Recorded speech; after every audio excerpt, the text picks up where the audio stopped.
ہمارا جو ہے دوستی کا پھل ہے، اور آپ نے لوک داستان سے آپ واقفیت ہے آپ کی۔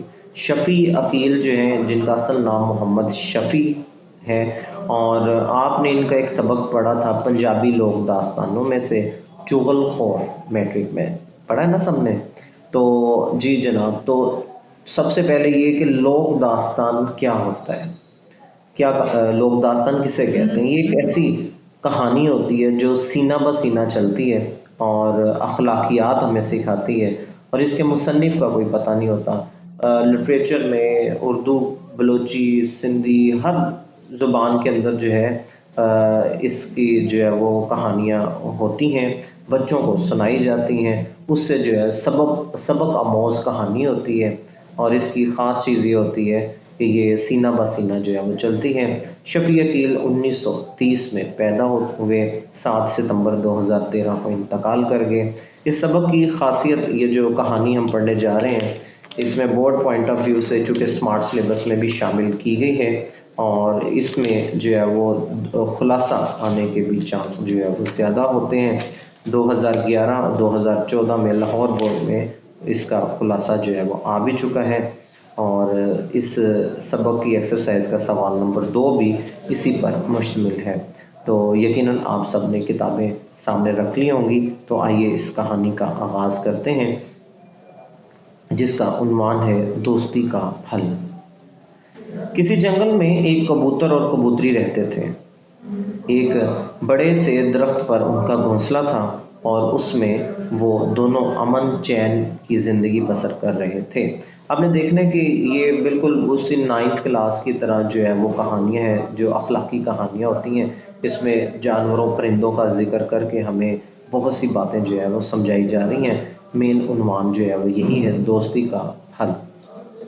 امن چین کی زندگی بسر کر رہے تھے۔ جب کبوتری نے گھونسلے میں انڈے دیے تو اسے ہر وقت اس بات کی فکر لگی رہتی کہ کہیں کوئی جانور انڈے نہ لے جائے۔ یہی بات سوچتے ہوئے ایک روز وہ کبوتر سے کہنے لگی، ہمارا یہاں کوئی ایسا سنگی ساتھی نہیں۔ سنگی سنگ سے نکلا ہے، پتھر کو کہتے ہیں، پتھر پکا ہوتا ہے، ٹھیک ہے؟ تو کوئی پکا دوست نہیں ہے جو وقت پڑنے پر کام آ سکے۔ لیکن تمہیں یہاں خطرہ کس بات کا ہے؟ اس نے پوچھا۔ کبوتر نے حیرانی سے دریافت کیا، بڑا حیرت زدہ ہوا۔ اس نے کہا، تمہیں خطرہ کس بات کا ہے؟ اس پر کبوتری نے اسے سمجھانے کے انداز میں بولی کہ برا وقت کسی کو بتا کر نہیں آیا کرتا۔ پھر اس نے قدرے سنجیدگی سے کہا، ہمیں اپنے 1-2 ساتھی ضرور بنانے چاہیے تاکہ مصیبت کے وقت وہ ہماری مدد کر سکیں۔ کبوتری کی یہ بات سن کر کبوتر بھی سوچ میں پڑ گیا۔ پھر وہ کچھ سوچ کر کہنے لگا کہ تمہاری بات اپنی جگہ درست ہے، مگر مصیبت یہ ہے کہ یہاں ہماری برادری کا کوئی پرندہ بھی تو نہیں۔ پھر دوست بنائیں تو کیسے بنائیں؟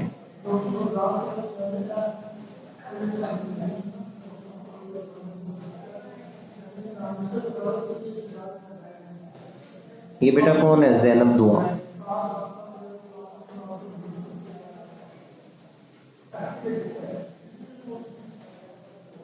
ہینڈ جو ہے آپ نے ریز کیا ہوا ہے، اس کو بند کریں، ڈسٹربنس ہو رہی ہے ایسے۔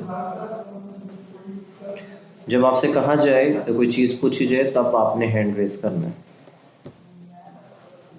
جی، تو تمہاری بات اپنی جگہ درست ہے، مگر مصیبت یہ ہے کہ یہاں ہماری برادری کا کوئی پرندہ بھی تو نہیں رہتا۔ پھر دوست بنائیں تو کسے بنائیں؟ کبوتری بولی، کوئی حرج نہیں، ہماری برادری کا کوئی پرندہ نہیں ہے تو نہ ہو، آخر کسی دوسری برادری کے پرندے یا جانور سے بھی تو تعلقات قائم کیے جا سکتے ہیں۔ سوال کرتی ہے، اس کو سمجھاتی ہے، اور اس انداز میں، اکیلا جاندار دنیا میں کسی کام کا نہیں ہوتا، ہمیں کوئی نہ کوئی ساتھی ضرور بنا لینا چاہیے۔ اس نے یہ مشورہ دیا۔ سچ تو یہ ہے کہ کبوتری کی بات کبوتر کے دل کو لگ گئی تھی، یعنی کہ اس کی سمجھ میں آئی کہ واقعی ہمیں اس دنیا میں رہنے کے لیے کسی نہ کسی کو اپنا دوست ساتھی جو ہے بنانا ہے۔ آج تک اس کا اس طرف دھیان ہی نہ تھا آیا تھا، اور اب کبوتری کے کہنے پر اسے بھی احساس ہونے لگا تھا کہ کوئی نہ کوئی دوست ضرور ہونا چاہیے۔ وہ دل ہی دل میں اپنے ارد گرد کے قریبی علاقے کے بارے میں سوچنے لگا کہ وہاں کون کون رہتا ہے، اور کچھ پرندے اس کے ذہن میں آئے، لیکن وہ وہاں سے کافی فاصلے پر رہتے تھے، اس لیے ان سے دوستی کرنا یا نہ کرنا برابر تھا، کیونکہ وقت پڑنے پر انہیں اطلاع بھی نہیں کی جا سکتی تھی۔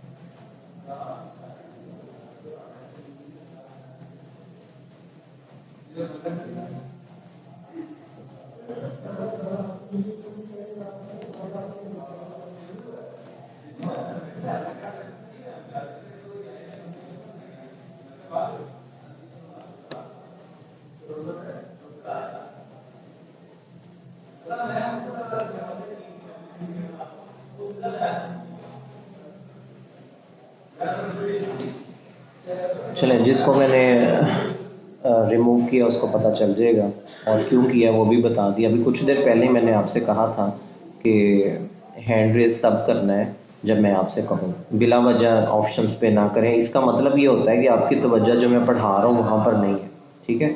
تو اب نیکسٹ ٹائم وہ کبھی بھی نہیں کریں گا، کلاس لاک ہے۔ تو کہتے ہیں کہ کون کون رہتا ہے، اچھا سوری، سچ تو یہ ہے کہ کبوتری کی بات جو ہے وہ کبوتر کے دل کو لگ گئی تھی، آج تک اس کا اس طرف دھیان ہی نہ گیا تھا، اور اب کبوتری کے کہنے پر اسے احساس ہونے لگا تھا کہ کوئی نہ کوئی دوست ضرور ہونا چاہیے۔ وہ دل ہی دل میں اپنے ارد گرد کے قریبی علاقے کے بارے میں سوچنے لگا، اور وہاں کون کون رہتا ہے۔ کچھ پرندے اس کے ذہن میں آئے، لیکن وہ وہاں سے کافی فاصلے پر رہتے تھے، اس لیے ان سے دوستی کرنا یا نہ کرنا برابر تھا، کیونکہ وقت پڑنے پر انہیں اطلاع بھی نہیں کی جا سکتی تھی۔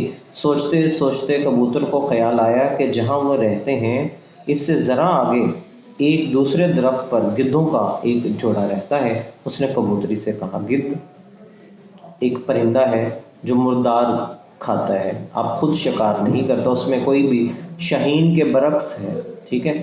تو چیل اور اس سے بڑے سائز کا ہوتا ہے، گدھ اس کو کہتے ہیں، اور یہ مردار کھاتا ہے۔ بہرحال یہاں پر اس کا ایک پازیٹیو جو ہے وہ بات بتائی ہے۔ اس نے کبوتری سے کہا، قریب ہی ایک درخت پر گدھوں کا ایک جوڑا رہتا ہے، اگر تم کہو تو میں ان کے پاس جاؤں؟ کبوتری جلدی سے بولی، اس میں سوچنے کی کیا بات ہے، ابھی جاؤ اور ان سے دوستی قائم کرو، مگر مجھے تو گدھوں سے ڈر لگتا ہے، اس کا ہم سے میل مشکل ہی معلوم ہوتا ہے۔ کبوتر سوچ میں پڑ گیا، لیکن کبوتری نے پھر اسے سمجھاتے ہوئے کہا، گدھ ہیں تو کیا کیا ہے، ہیں تو پرندے، تم جا کر دیکھو تو صحیح۔ اچھا تم کہتی ہو تو میں چلا جاتا ہوں۔ کبوتر نے اتنا کہا اور اسی وقت اڑ کر گدھوں کے جوڑے کے پاس جا پہنچا۔ وہاں پہنچ کر اس نے سلام دعا کی اور پھر بڑی اپنائیت سے کہنے لگا، ہم سب ایک دوسرے کے پڑوسی ہیں، اور اس طرح ہمارا رشتہ جو ہے وہ سگوں جیسا ہے، جیسے سگے قریبی خونی رشتے، تو پھر کیوں نہ ہم ایک دوسرے کے دوست بن جائیں۔ اس پر گدھ قدرے خوشی کا اظہار کرتے ہوئے بولا، تم ٹھیک کہتے ہو، ہمسائے تو ماں جائے ہوتے ہیں، ایسے کہ ایک ہی ماں کے جو ہے بیٹے ہوں تو آپس کے دکھ سکھ میں شریک ہو کر ایک دوسرے کا سہارا بنتے ہیں۔ کبوتر نے انہیں بھی اپنا ہم خیال پایا تو بولا، میں اس لیے تو تم لوگوں کے پاس آیا ہوں کہ آج سے ہم دوست بن جائیں۔ جواب میں گدھ بولا کہ ہم تو آج سے ایک دوسرے کے دوست بن گئے ہیں، مگر میری بات مانو تو ہم ایک اور کام کریں۔ کبوتر نے پوچھا، وہ کیا؟ جس پر گدھ نے بتایا کہ یہاں قریب ہی ایک درخت کی کھو ہے، کھو کہتے ہیں جڑ کو، یعنی کہ گہرائی جو ہے، اس میں ایک سانپ رہتا ہے، اگر وہ بھی ہمارا دوست بن جائے تو تو پھر ہم خطرے سے بالکل محفوظ ہو جائیں گے۔ یہ تجویز کبوتر کو بھی پسند آئی، لہٰذا وہ بولا اگر یہ بات ہے تو چلو اس کے پاس چلتے ہیں، ہو سکتا ہے وہ بھی ہمارا دوست بن جائے۔ چنانچہ گدھ اور کبوتر دونوں ڈیش کے پاس گئے، ایم سی کے سام کے پاس گئے تھے۔ سام کو اپنے آنے کا مقصد بتایا اور کہا کہ یہ ٹھیک ہے کہ ہم تینوں مختلف برادری سے تعلق رکھتے ہیں، مگر دوست بننے میں کیا حرج ہے؟ اس میں کیا اعتراض ہو سکتا ہے کہ ہم دوست بن جائیں؟ دوستی میں تو ایک کوئی پابندی حائل نہیں ہوتی۔ سانپ نے ان دونوں کی باتوں کو بڑے غور سے سنا، کچھ دیر تک لیٹا ان پر سوچ بچار کرتا رہا اور پھر ان سے کہنے لگا بھائی دوستی بڑی مشکل ہوتی ہے، اس میں ایک دوسرے کے لیے جان قربان کرنا پڑتی ہے، تم ہمیں ہر امتحان میں ثابت قدم پاؤ گے۔ دونوں نے بیک زبان سانپ سے کہا۔ اس پر سانپ بولا اگر یہ بات ہے تو مجھے تم دونوں کی دوستی منظور ہے، آج سے ہم تینوں دوست ہیں اور وقت آنے پر ایک دوسرے کی پوری طرح مدد کریں گے۔ بالکل ایسا ہی ہوگا، ٹھیک ہے جی۔ تو یہاں تک آپ نے نشان لگانا ہے یہ، اور اس میں سے جتنے ایم سی کیوز آئے ہیں وہ آپ نے جو ہے وہ پڑھنے ہیں، اور یہ آج کا ہمارا سبق